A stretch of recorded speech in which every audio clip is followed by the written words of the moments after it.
Hi, seniors. We're going to really quickly start introducing civil liberties and civil rights. We're going to focus on civil liberties today, and tomorrow we'll talk more about civil rights. So, oftentimes we kind of use the two terms interchangeably, and a lot of people do that. But there is a difference between civil rights and civil liberties. Okay, so today we're going to focus just on civil liberties. So, we would define a civil liberty as protections against arbitrary acts of the government. So, in other words, what does that mean? Well, if you think back to the Bill of Rights, okay, and this is kind of where we sometimes get confused because again, it is called the Bill of Rights, our first 10 amendments of the U.S. Constitution, our freedom of speech, press, religion, petition, assembly, our freedom of religion, the right to bear arms, protection from unreasonable searches and seizures, various legal process rights, the right to a fair and speedy trial, having counsel provided for you, protections from criminal and unusual punishment, those items, okay, those protections listed in our Bill of Rights, that is listing out your civil liberties, that you are protected from government infringement on these items. So again, I know, yes, we call it Bill of Rights, but what that is doing is it's outlining your civil liberties, that as a person, you are guaranteed protection involving issues of religion, speech, firearm ownership, et cetera, et cetera. Okay, and those are civil liberties. Civil liberties are something that people have. It is, like the Bill of Rights, it is their rights to own, possess, have ideas, and to have protection from acts of the government. Those are civil liberties. Okay, so those items listed out in the Bill of Rights are listing your civil liberties. Now, what's important about the Bill of Rights is that when that was added to the Constitution, that only protected U.S. citizens or people in the United States, I should say, because technically it applies to any person in the United States. But when the Bill of Rights was added, it only protected people from actions of the federal government. Okay, again, I'll say that again. When the Bill of Rights was added, it only protected people from acts of the federal government. In other words, these 10 amendments only protect you from the federal government. They do not necessarily protect you from state and local governments. Okay. So what has happened throughout the course of the years then is there's been a process of selective incorporation, basically through the U.S. Supreme Court, where there have been cases involving free speech or religious practices or criminal items like unreasonable searches and seizures, etc. Through the process of what we call selective incorporation, this is how the Bill of Rights has become to be applied to the states. In other words, that the Bill of Rights amendments also protect you from actions of state and local governments. Again, selective incorporation takes place through the court system, usually the U.S. Supreme Court. And again, it applies these Bill of Rights protections via the due process clause of the 14th Amendment. Again, due process clause that people are protected from these things and guaranteed due process of law. And that is how the Bill of Rights throughout the years has become to be applied to the states. Okay, so that selective incorporation process is how these protections are also applied to the states. In other words, saying states, you also have to guarantee these civil liberties. And we call that process selective incorporation.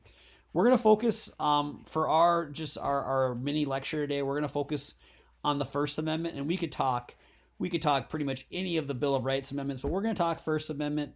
Again, kind of a hot button one that we like to talk about. It involves our free speech and such. And we're going to focus on religion. And so there is two clauses in that First Amendment pertaining to religion that are extremely important. The first one's the Establishment Clause. And basically what the Establishment Clause says is that the government cannot sponsor or endorse a certain religion. Okay? That the government cannot sponsor or endorse a certain religion. So, and again, this is where you see a lot of Supreme Court cases, or we've seen them in the past, I should say, where there's maybe been some sort of, say, state law. Okay? A state law that asks school children at the beginning of the day to stand and either stand and recite a prayer or just to stand and mouth the words. That would be a violation of the Establishment Clause based on Supreme Court rulings.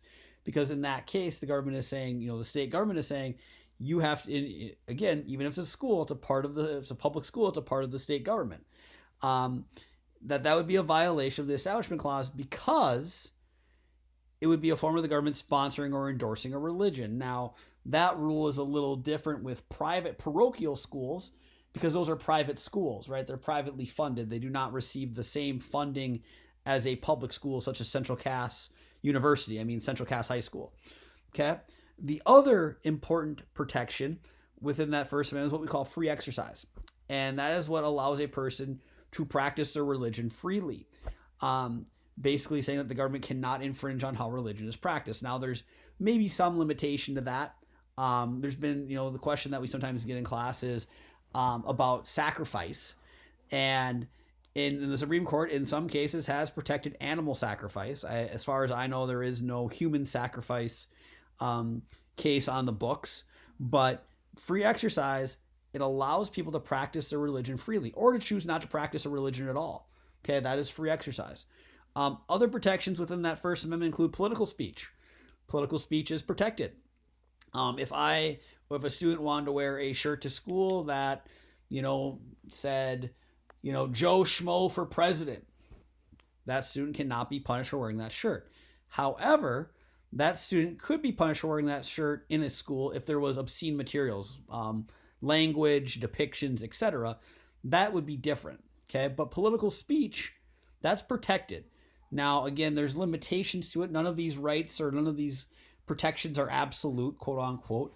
So things like fighting words, okay, being aggressive in your language, those sometimes are not always protected. We also talk about symbolic speech that is protected. That includes flag burning. Our Supreme Court has ruled that if a person burns a flag in political protests, that is not a crime. Very controversial case from the late 1980s, Texas versus Johnson. Supreme Court said that. Okay, getting into some of those other limitations too, we talk about clear and present danger. That's kind of like the fighting words example, where if the government says that an act of speech is promoting a clear and present danger, that speech is not protected. Case from World War I where there was a guy circulating pamphlets about how young men should avoid being drafted into the military. And these pamphlets, were promoting the U.S. Socialist Party at the time. And now, again, that's free speech. If a person wants to be a part of the Socialist Party, they can. That is free speech.